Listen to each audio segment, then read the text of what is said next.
Welcome to Aggie Pride, a UC Davis football podcast, an interview-driven show focused on stories over stats, and your number one home for everything happening in FCS football, the Big Sky Conference, and of course, your UC Davis Aggies.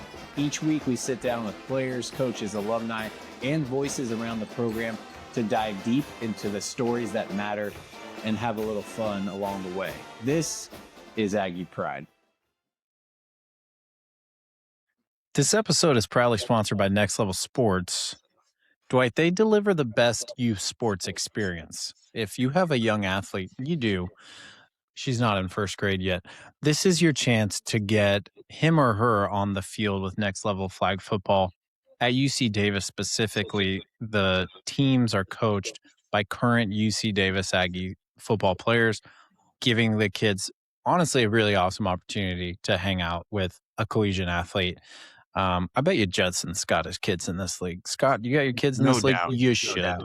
All activity takes place at the University of California, Davis Health Stadium, and you get a full game day atmosphere. I hear there's 10 or 15,000 fans of this, Dwight. No, but it's still a fun time. Our numbers are trending up. Yeah, the numbers are trending up. They're like the podcast numbers. Nextlevelsports.com is where you want to go to sign up to learn more. They have more than just football, and they have more than just UC Davis. I'm seeing stuff they're posting online about Washington, and we know they have other Big Sky schools, but they've really been growing the thing. Very cool to see. Basketball and volleyball at UC Davis, in addition to football. You can hang out with awesome programs led by Dan Connors, Jim Less, Jen Gross, exemplary Aggies. So whether it's football, basketball, volleyball, forgive me if I'm missing something, but I think those are the three next level sports. Yeah, really, really great stuff going on there. Shout out to Sarah Baker. Sarah's on top of it. She handles all the deliverables and whatnot. We are back, and we are back better than ever, continuing our National Football League series with none other than Lan, the man, Larison, who joins us today. Dwight and I's level of excitement for this one is a 10 out of 10. And for those who don't know why, Dwight, do tell the folks about Lan the Man and the Aggie Pride podcast history. Was he our first player on the podcast? That's correct. Yeah, goes all the way back. So that's a part of it. But, if you're listeners, you've probably heard us mention, and you've gotten to hear from Lan yourself a couple times, a recurring, I would even say, guest of the pod. And what we love about that is that he's just an awesome dude. You can feel it when you listen to his answer to a question, and we've gotten to know him a little bit. We've gotten to know the Larison family through this podcast journey. But Lan is, just a Davis guy, as they say.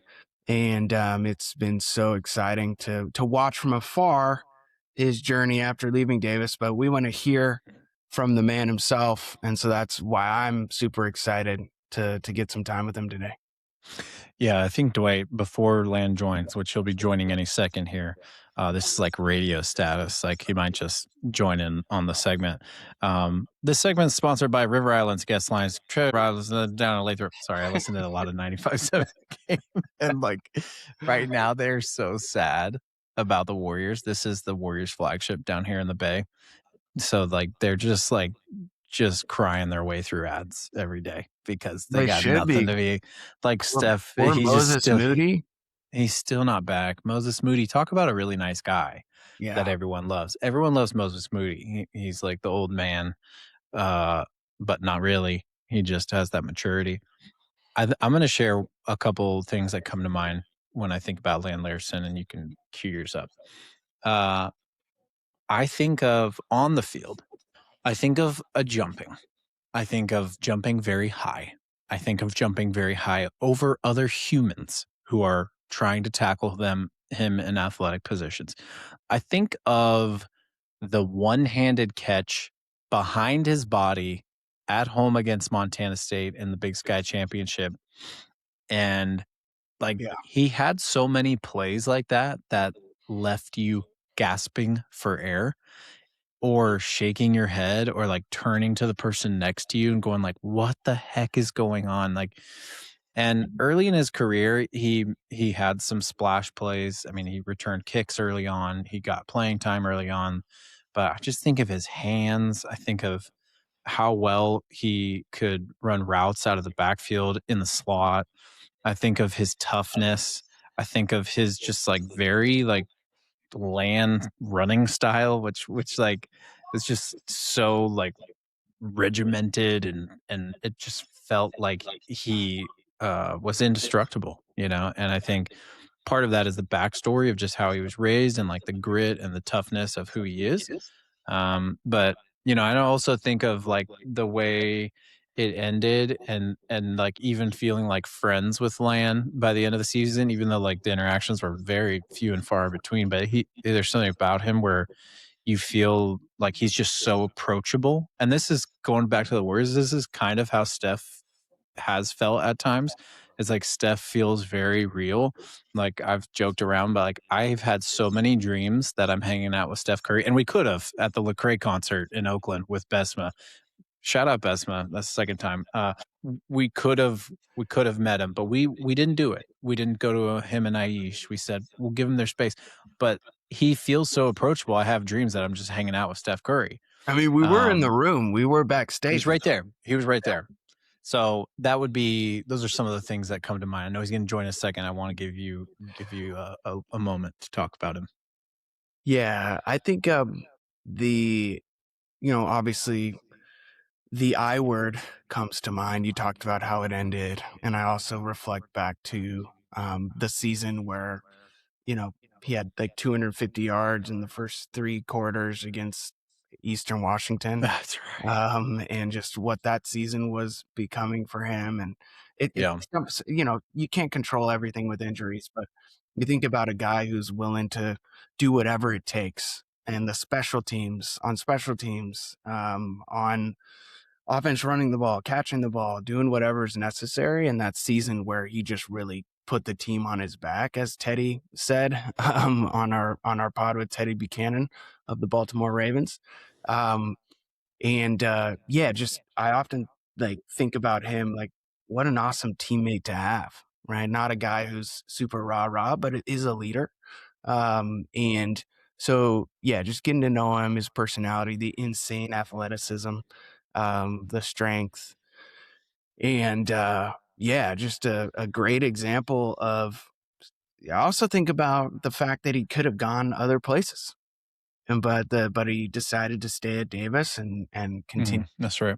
Right, and so the list of awesome things about Lan Larison is long, but it all comes back to me. For me, it comes back to just seems to be like a really quality individual, grounded. You talked about the background, the upbringing, and thinking back to our interview with Teddy and like what it takes to find your way in the National Football League. One of those things was staying grounded, finding and Lan feels like he's that dude. So I'm really excited to hear how he's navigating that. Yeah, I love it. Dwight, I have not shared this with you. I will not share it on the podcast. I will just tease it, but I have a cool idea that I've actually run by Teddy and Lan, and they're both in. And Nice. So I will just put that more piece of coming meat? soon. Is that the right word? Put that platter on the no. Ladies and gentlemen, coming up next, number 34 from the New England Patriots, Lan Larison. Welcome back to Aggie Pride, a UC Davis football podcast. This was our first ever football player, other than Dwight and myself. But are we really, that we had as a guest on the podcast? And that is none other than Lan, the man, Larison. Lan, thank you for coming back. How you doing, man? Good, man. Glad to be here. Let's do it. Let's do it. Let's Last do time, it. Lan, do you remember what was behind you in your dorm at UC Davis? Do you remember the flag that was on the wall? Was it the Davis flag or the American flag? I don't think you can even say the flag that was behind you because of the situation you find Ooh. yourself in. Wow, Brock, that's a heater to start. It is a heater. That's a heater to start. I'm just gonna say it was a professional football team that you are not on. Too But soon. too soon. Anyways, Oh. but you are wearing a dope cap. That's the old school logo. Is that your favorite Patriots logo? I'd have to say it is. I mean, the new rivalry jerseys, the like baby blue ones, those ones are pretty cool. But this is Nice. the throwbacks has got to be up there. Yeah, that's cool. Well, we have a lot of questions from all sorts of folks, some high school teammates who are trying to clown on you on Instagram. Then you got your Patriots fandom, and then you got your Davis fans. So all sorts of questions to kind of get through. But Dwight and I just wanted to catch up with you because it's been a while. We know you're down working out in Arizona right now, and you've had what looks like a really solid off season. Tell us about like this moment in time that you find yourself in. Like, how's workouts going? What's it like your first full off season? Now you're on a team, and you kind of have like some different probably goals this year than what you had last year as a player, or maybe they're the same. So talk to us about how's off season going? Off season's great, man. So, first off, it's a lot different than college because, like, usually in college we are there with Coach Burke every single day. But at this level, you got to kind of take your professional initiative and kind of make the most out of it. Because if you come back and you're either out of shape or not ready to go, then I mean it's a business. Yeah. I guess my goals for this year is just to be 100% healthy, 100% ready to go, and kind of just dive headfirst now that I kind of have seen where I need to be, what I need to do, and have an idea of um, my role on the team, and just to embrace that and kind of let loose a little bit, not worry about just being a rookie, not worry about anything like that, just going full steam ahead and give it my best and to show what I can do. Yeah, use that phrase, what you've seen. How would you describe what you've seen after a year of being at that level? Um, Fortunately, we had a very good season. I got to see what it takes to win. I mean, I was there every day showing up just to see what it takes to win, see what it takes to be a pro. I gotta watch guys that have been there, been in the league for such a long time, guys that I've looked up to my entire life. I mean, um, it's not every day that you get to walk in and watch those type of caliber guys play, work, um, and see what they do to get themselves ready for either get them ready for an NFL season, an NFL game, or just prepare. And it was really cool. It was really cool to see. I know that running back room specifically, you're probably in tune with what they're doing day in and day out and the preparation that it takes for them and to see. I mean, you were a high usage guy in college, so you're used to a heavy workload, but to see what the workload does to a body at that level, I'm sure is eye opening. But like who were some of the players on your team that you really found yourself like gravitating towards, looking up to them, watching the way they work? Like, who do you feel like you really learned from watching them play the most? Really, a lot of them. It was really cool to see how much they like just kind of embraced all the rookies and kind of wanted to like lead the way. It felt like I was at home at Davis in that way. I mean, Mondre, he took both me and Trey under his wing right away, and he was uh, an awesome role model for me. Within the running back room, I'd say other guys that I looked up to, like special teams players, Brendan Schooler, he's a dog. I friggin' enjoy him. He's a good dude. His locker was right across from mine, and then Mondre was next to me, and so was Trey. Um, but it was fun to get in that environment and see just how the way they carry themselves and the way that they play, and like you can't really take anything for granted in your situation. You know what I mean? Like it's got to be full go all the time. Like everybody's always watching. So, and then it was just the ability to take advantage of the opportunities that you got. You know what I mean? So, all those guys are very helpful. That's great, man. And you talked about the opportunities, and we can, I think, bounce around a couple places here, but to rewind the tape a little bit to the camp and preseason experience last season. I know myself, Brock, so many people watching with like riveted to see, number 34 out there. And so like the process that led up to that point of you being completely new in this environment, having to earn every inch. And I would say like your performance in the in the preseason from our view and like everything that was being written about you was like really outstanding. And so I'm sure guys were watching you, right? And so, but I'm just curious to hear your perspective, thinking back to what your mentality was and what that experience was like to, you know, come in day one, start to get to know folks, and then to kind of build those relationships and build your credibility as a contributor early on.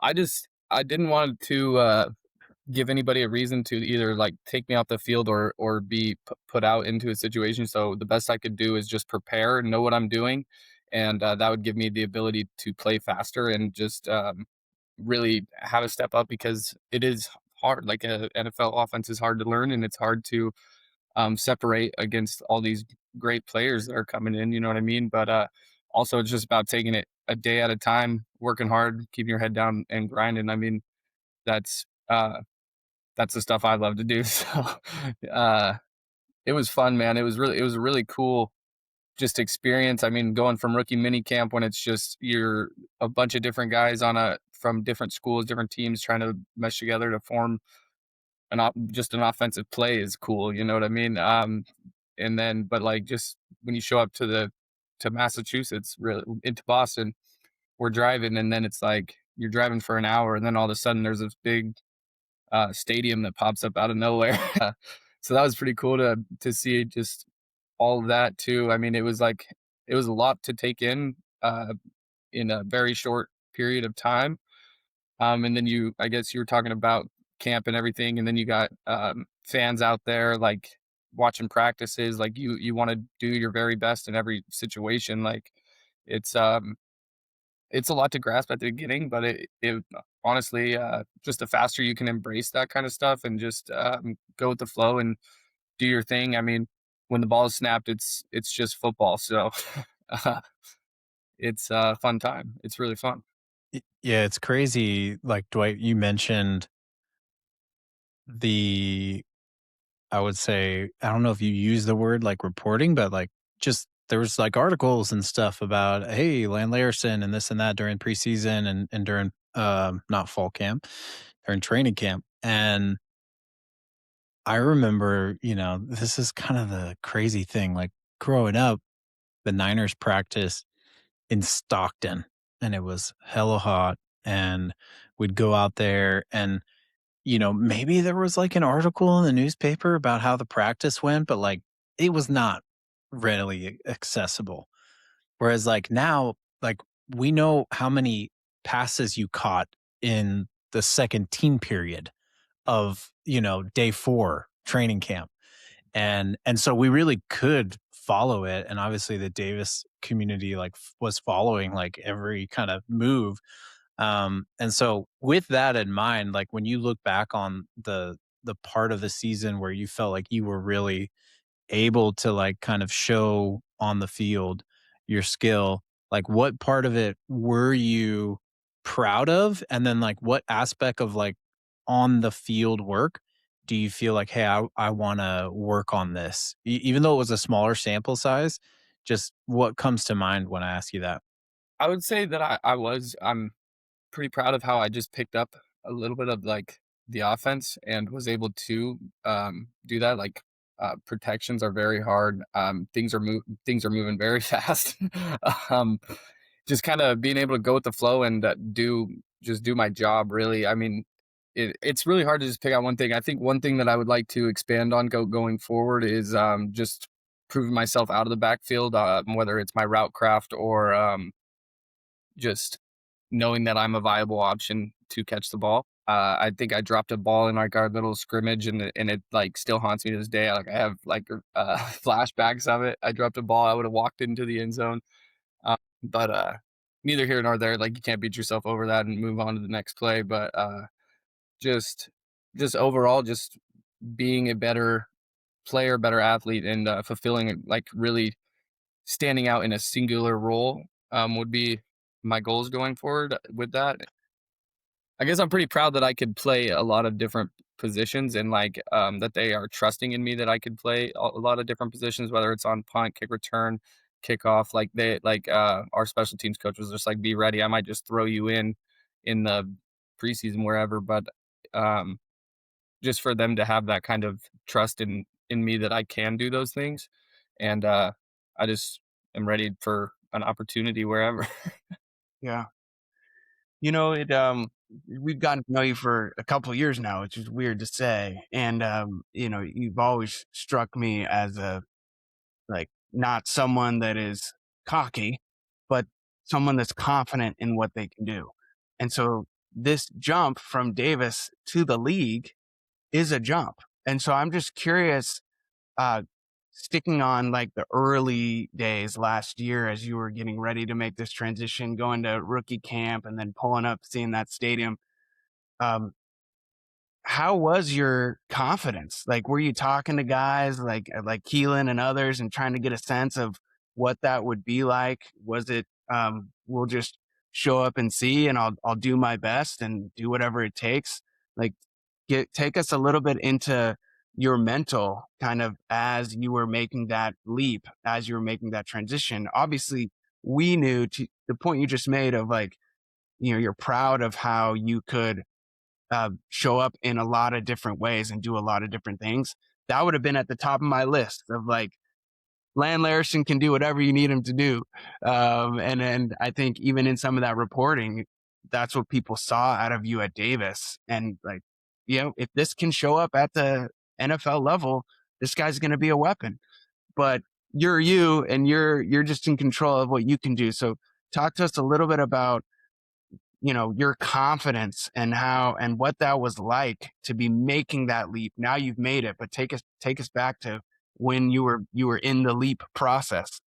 Yeah. So, I mean, I guess I really didn't even process it all like as it was happening. But now that I look back, like, I get there and I was never the biggest dude, but we all got to go in as rookies. So that made it a little easier. I had some familiar faces like Efton and Elijah Ponder.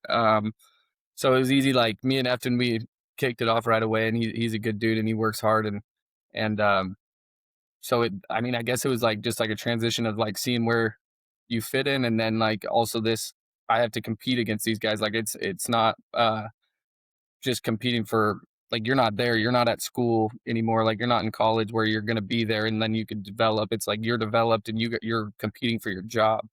So like, I guess I just took it in that aspect. I just was trying to soak up so much information, like whether it was the football, how to handle media, plays, like it was really cool. But I guess that's just like the pressure that comes with going into the league. And so just trying to take it step by step, day by day, and really just learning how to be a pro athlete was my focus. Okay, I feel like we have about 40 questions at UC Davis Football Podcast on Instagram, and so we're gonna crack it open. We're gonna start hitting some of them because these people need their moment. But I got to sift through some of them. Dwight and I we got on here a little early and we were chatting. We are like, the Vrabel one's interesting. First year as a head coach for New England. Obviously, he was at the Titans before that. But as I sort through here, the question, what is something you've learned from Coach Vrabel after a year? And I know that head coach, I don't know how much interaction you really got with him, but maybe even something he said to someone else, or if he did have a moment with you where you're like, oh, that really did make an impact, maybe after you got hurt or something like that. Or if it's funny because you just started laughing, then you could do that too. So hit us with something about Coach Mike Vrabel. Braves, man, he is like the most real person you can meet. Like he is what I really like enjoy about him. He will tell you straight up, like honest anything. Like he is like very hands-on coach. So, like what you were saying about the interactions and stuff like that. Like he has interactions with every single one of his players every day. Like he's out there with a pad on at practice. Like he is an absolute dog. Nothing but good things to say about Braves. But I would say like the biggest thing I've learned or learned from him, or like my biggest takeaway, is just how he like carries himself and his composure and his like his edge of what it takes to compete, of what it takes to be great, and just being like uh I guess to know what it takes to win. And he's a winner. And if you couldn't tell this year, like he's uh he's awesome, man. He's a good dude. Yeah, I think the thing that all of us from the outside saw, which just warmed my heart every time, was the waiting at the locker room to dap up or say what's up to every single player before coming off the field. And then I think there was something in the media about him being out of practice and getting bumped in the face by a dude because he's out there with the pad, like you said. Um, so, like, as a former player, I think I even said to you, Brock, like, that dude seems like a coach I would love to have. Obviously, has played at the most elite level, and so I'm sure that Yeah. translates over too. But Lan, like carrying the thread on this question, I'm just curious your perspective on, well, from your experience of coaching at the NFL level compared to your Hmm. experiences previous, obviously at Davis. And, my sense is that, like, the coaching at Davis, I think you even said earlier, there's some parallels, but I'm sure there's also some differences. Like it's a business, like you said, you're not there for 4 or more years because you're in school. So just like even thinking about your experience with your position coaches and other coaches in addition to Coach Vrabel, like what stands out to you about coaching at the NFL level? I think the biggest thing is kind of like what I touched on earlier, is like it's not that like we're gonna be here and develop you to learn the offense. It's like you either learn it or um you're not gonna learn it. And like you know what I mean? I guess just like more there's just higher expectations to know your job and to do it, I would say. But like, which not taking anything away from college, like we had expectations to know the offense as well, but like you just don't have as much time. Like you get in college, you get a month of camp to really learn and grasp all these things that you're about to do during the season. But in the pros, like it's two weeks maybe, but then of camp, and then you're playing in a preseason game. So like there's a lot of like less opportunities for you to really show what you can do and really show your stuff. And I think that's a big difference right there. Yeah. Yeah. That is a big difference. I might take us to another question here, Brock, from Bradley Normandin. Asks, what is your favorite part about the game of football in a mental or strategic aspect? Mm. So what is your favorite part about the game of football from a mental and or strategic aspect? I think I have a sense of this from our previous conversations, but it might be interesting to hear how that answer has evolved now that you're in the big leagues.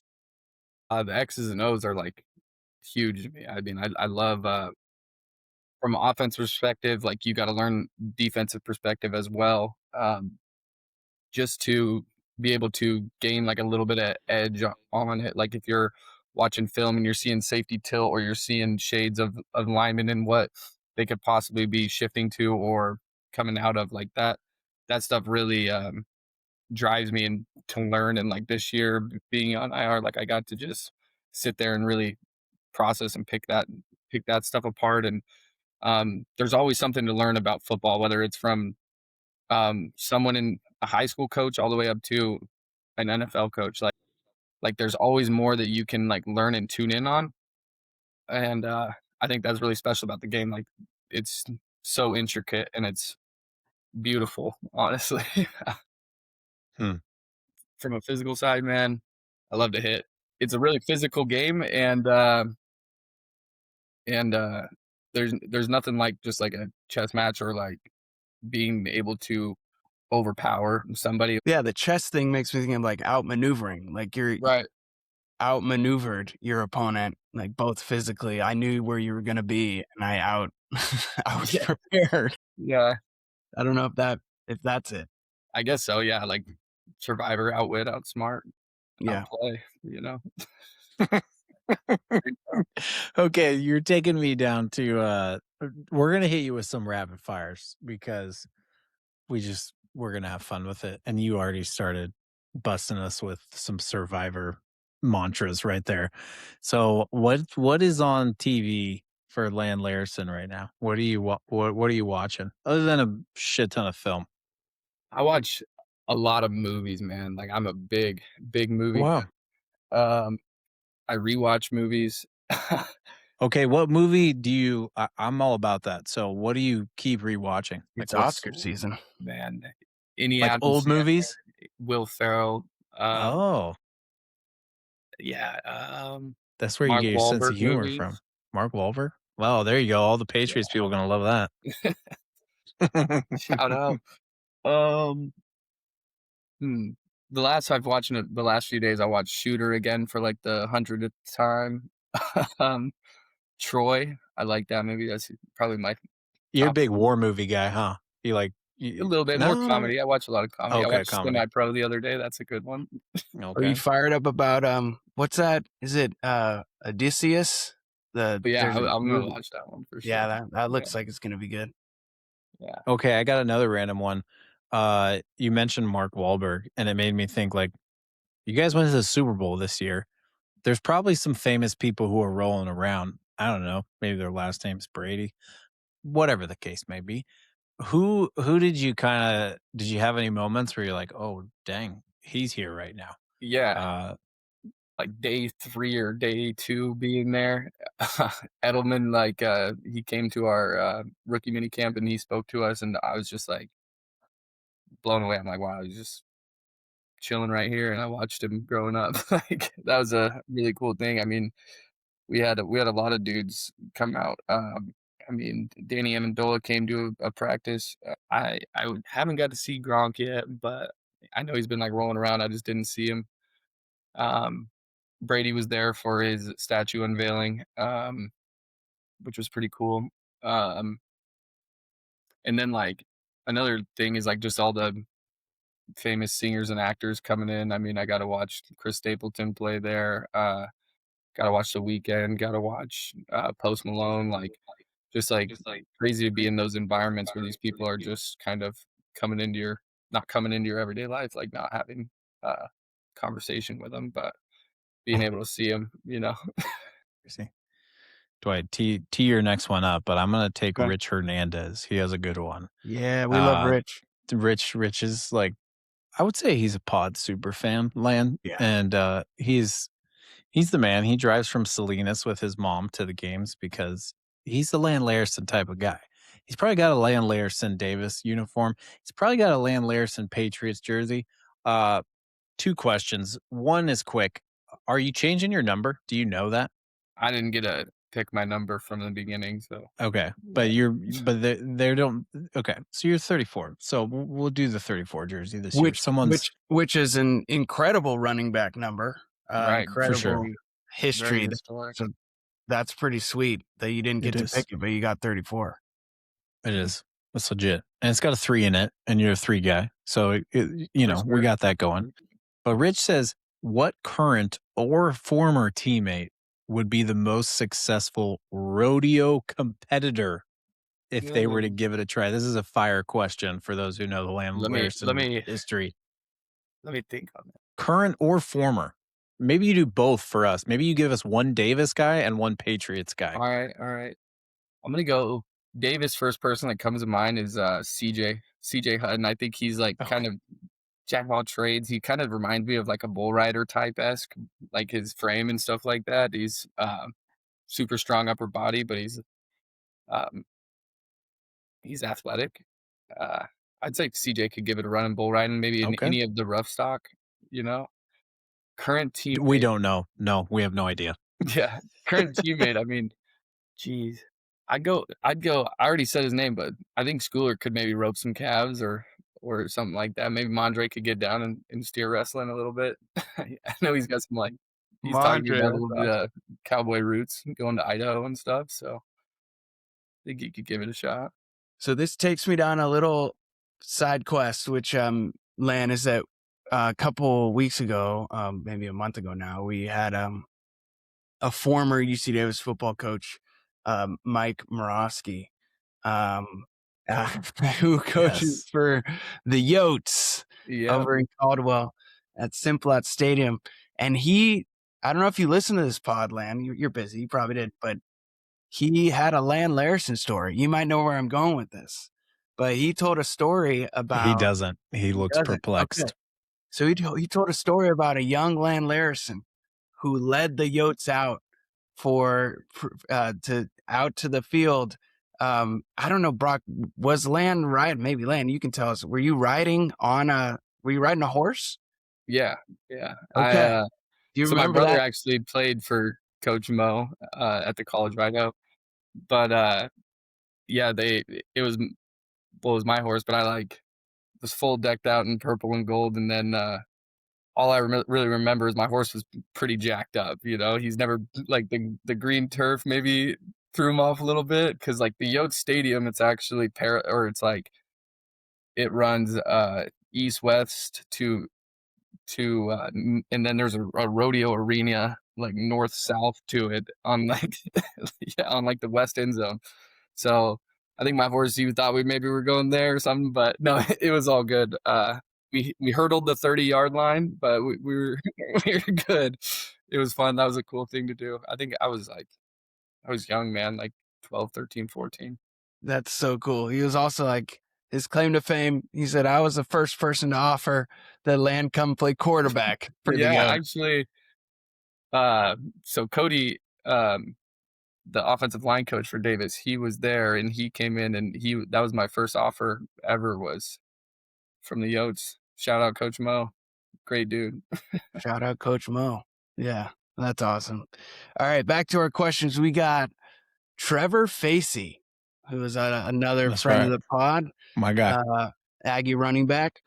He says, RBs, all caps. And then he says, can you give the listener to the podcast an explanation of the personality of the running back room when it was you, me, OG, PJ, Lonzy, and Mateo? Man. Personality of the running back room? Yeah, I guess what was that group like? Bunch of Will Ferrell jokes in there, or what? Speckman had his hands full with that group right there. Goofy. I mean, it was just every single second we were laughing, joking. Something was going on where it was a fun group. Probably one of the most fun running back rooms. There was there was a lot of seriousness in it, but it was also a lot of just fun times, and the jokes were off the wall. I mean, I can't even tell you how much I left that room just with my stomach hurting from laughing. That was a very tight-knit, close group right there. Man. So you got an extra core workout in as a group, then. Yeah, we were always working. Oh, man. Well, this has been awesome, Lan. It does. I know we chatted a little bit earlier this week, and I don't know if you want to share anything about what you got going this summer and some of the things you kind of have in mind. But along those lines, a question that came to mind for me was, when you make it to the NFL, it's like every kid's dream who plays sports growing up or football growing up, and the interesting thing about that is I'm sure you had some people kind of come out of the woodwork, and you're getting text messages from people like after you score in the preseason, like people are texting you, and then you have like the highs and lows that come with that, and just like the trials of going on IR and that sort of thing, and then doing recovery. And but I am just wondering, like, if any moment comes to mind that kind of made you maybe like realize the gravity, the impact of being an NFL player, like what that can do for people. It could be like maybe someone from your hometown reaching out, or a kid after a practice during training camp, or a call from Coach Plow or something like that. So as I kind of bring up different opportunities, and we texted you a little bit too. I mean, I'm sure it's a whirlwind of so many different emotions, but what kind of one or two moments rise to the surface that make you appreciate where you're at?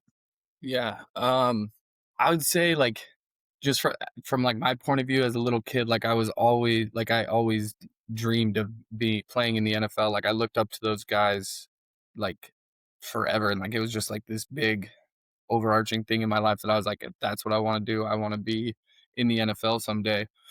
Going forward, like when during that preseason game, before everything happened, like I was standing in the huddle and I was like just thinking, and I said out loud, I was like, "We're here, boys!" Like, holy shit! Um, it was just like this moment was like it was just surreal to me, and it was very cool. But like now that I'm in this position to like where I think back to my childhood and like these kids that look up to these players, and like I'm in a position now to be able to give back and be able to give advice and be someone that they can look up to. But another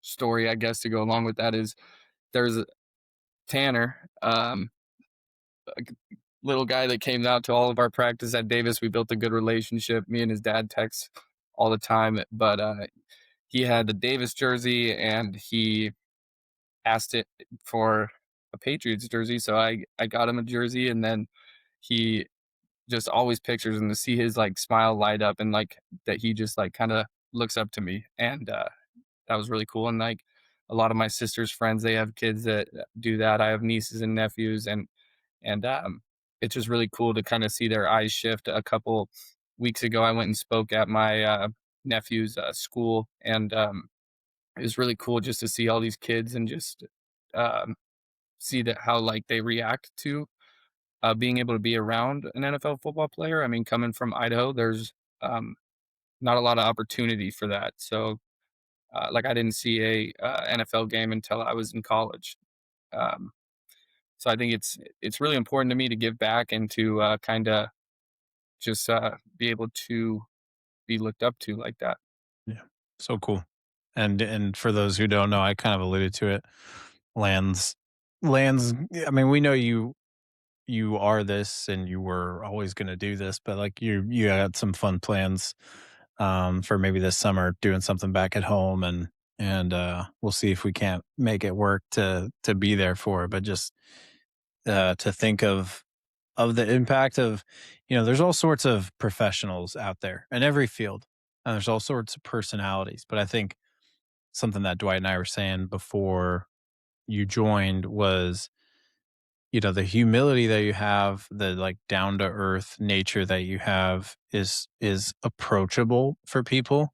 And I talked about it. We were talking Warriors too. I was talking about Steph Curry, and I'm like, there's something about Steph Curry where it's like he feels like a normal person, even though he is so amazing. And I feel like that with you, with football, it's like what you do on the field is so amazing, but then talking to you off the field, it's like, oh, this is a person like me, and I think the impact that you'll be able to make in however long you play in the NFL and then beyond, because as we know, as Davis guys, like we are so much more than just athletes.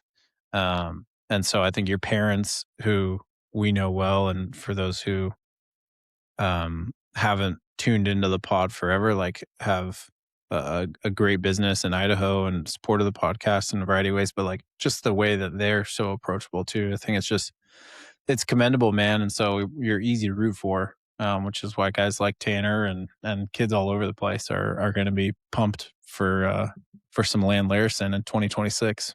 Yeah, that's being a role model. Like someone once said to me, whether you know it or not, whether you want to be it or not, you actually are a role model. And this was in the context of playing college football. Can't imagine wearing the hat you're wearing for the reason you're wearing it and what that creates. And so I can't think of a better dude for young athletes, boys and girls, to look up to about like what's possible. And you talked about like, I had this dream from when I was a little kid to make it to the NFL. Now you've made it. So my question is, obviously nothing's guaranteed and you got to keep your job. Like this is your job now, but what are the dreams now? Like, what are the goals now? And you talked about earlier, I know my role now, and now I just got to go do that. So talk a little bit about what you see your role being and like what your dreams and goals are as you look ahead in your NFL career. I don't have any like specific like numbers or anything that I'm going to give you. I'm just going to say, get in where you fit in. Like that's my biggest goal. Like obviously taking time off this season, not taking time off, but being out. It's really like I've been able to take like a step back and really watch and learn. I've learned a lot over the past few months, and it's all about like, even at Davis, this was very like well preached, like get a role, do really good in your role, and your role will expand. So um whatever it is that comes my way, I just want to like take it head on and try to do that and be the best I can be at that job. Like um whether it's just returning kicks, being and in the running back role, like whatever I can do to help us win and help us succeed, and at the end of the day just compete. Love it. Yeah. I think to kind of close, Lan, it's funny that you mentioned to like, find a role and then do that role really, really well, and then it will expand. And that is similar to what Teddy Buchanan said a couple weeks ago on the podcast. And one other thing Teddy said was, because we asked him about you, and he was like, I just played almost an entire NFL season and got a ton of playing time, for those who don't know, and had a lot of success, made an all rookie team. And he's like, yeah, and Lan Larison, like, he's not just an NFL player, like he's a good NFL player. And going back to the first time you were on the podcast, we asked you goals and you gave some outrageous goals. You were like, I want 7,000 rushing yards and 5,000 passing yards. I mean, no, but I remember I was like, holy, this guy is going. And you had an insane year. But like, you now are in a position where like you have it in front of you to make a great impact on a team that just made it to the Super Bowl. And so with all that being said, like what would be like your kind of final word to Patriots fans, to Aggie fans, what to the person on the other side of this, the person who's like driving to work right now, or who's like, oh yeah, Lan Larison, like he's one of our running backs, or oh my gosh, Lan Larison's like my friggin' hero. I'm a Davis fan, what words do you feel like you would want them to hear as they move on to the rest of their day? I would say believe in yourself.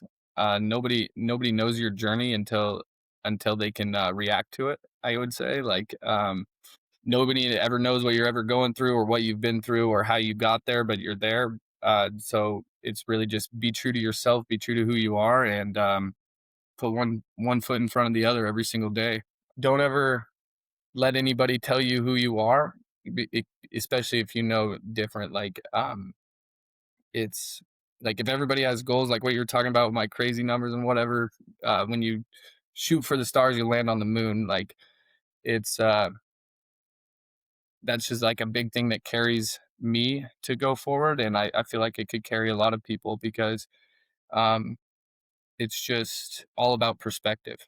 Yeah, well said. This has been awesome, dude. We're so excited that we could catch up, and we can't wait for 2026 for you. We know you're gonna have a successful year, man. You're gonna do great. And man, I freaking hated the Patriots growing up, but I Both like the times, Patriots man. now because of you. I freaking And like the shout Patriots out now. Ted, man. He had an awesome season. I was just sitting there on the couch watching him, and I was so proud of him. I was like, "Let's go, Ted."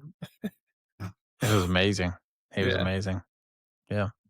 Well, thanks again. Dwight, I don't know if you have any final message on your end, but No, man. As always, just appreciate you carving out time. I know you're busy on the grind in Arizona, right? Yes, sir. And so I hope that recovery process continues to go for you, and that you're in tip-top shape heading into your next opportunity to show folks what we all can see and what, most importantly, you believe, right, about what you can do.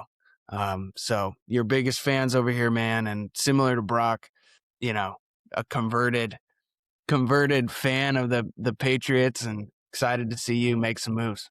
Lan, Appreciate you I guys. forgot one more thing. I got You're one okay. more thing, dude. We didn't ask you one thing about UC Davis football. Dear Lord, why didn't we do that? So give us like a paragraph on last season, like what you were able to catch, like, I don't know, anything that stood out to you. And then give us like a paragraph on this next season, like what you liked about last year, what you're hoping for this year. A player, a game. I know you were able to make it back to one game. So just kind of anything that comes to mind, UC Davis world-wise. Man, players got to be big fish. I'm always a fish supporter. I love that kid. He's an awesome dude. Texted with him here and there, but he's he'll be a big impact for the Ags. I think Batu will be as well. I really loved how the boys just battled last year. Like it was like good. It was classic UC Davis football, and like it was really cool to see what Plow could do again. Like Plow's the man. But I'm just excited to see like with a new group of guys, and just kind of like you got some leaders like Mitch not going to be there, and just kind of see how like who steps up in those roles and fills them. And at quarterback, obviously, like it's going to look a lot different, but again, like the overarching thing, I'm sure will be exactly the same. Like we're going to have tough dudes, we're going to have in shape dudes. Like Burke does incredible work. I tell everybody about Coach Burke. Like he's the man. So I'm not too worried. Like it's a full boat, but the people leading it are really truly like great. So I'm excited to see what they can do. Yeah. Well, hopefully you can't come to any games this year because you're balling out every Sunday. But we'll be watching you. We know everyone in the Davis world is rooting for you, and we'll catch up again sometime soon, man. Sounds good. Appreciate you guys. Go Pats. Go Ags. Let's go. Go Pats. Go Ags. Plan. Yep. Great seeing you. Thanks, Lan.